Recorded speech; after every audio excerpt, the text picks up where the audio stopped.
Badan Nasional Penanggulangan Bencana BNPB bagikan 140 handy talk atau HT kepada perwakilan dari 22 desa di zona merah.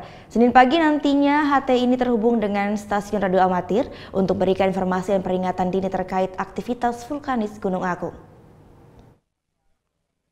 Peluncuran sistem komunikasi radio berbasis masyarakat digelar di Posko Induk Pasubaya Desa Duda Timur, Karangasem.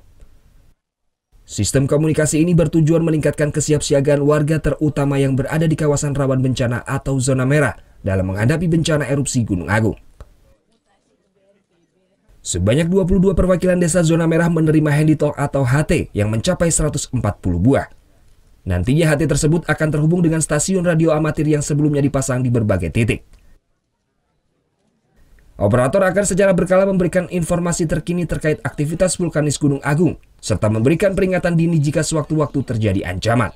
Semua informasi tentang ancaman, tentang segala sesuatu yang menyangkut aktivitas vulkanik Gunung Agung ini dapat dipahami, ya, bukan saja disebarkan, tetapi dipahami oleh masyarakat, dan masyarakat tahu apabila ada peringatan dini yang diterima. Sementara itu, peluncuran sistem komunikasi radio berbasis masyarakat ini pun mendapat apresiasi positif dari Pemkab Karangasem. Karena bagaimanapun bencana ini adalah pembelajaran buat kita.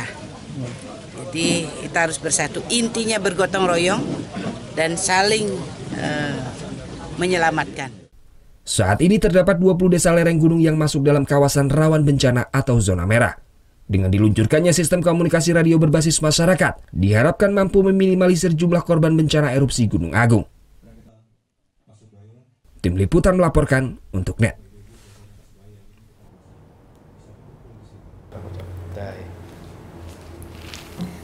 Udah selesai kan nontonnya? Nah, jadi jangan lupa buat like, komen, dan subscribe ya.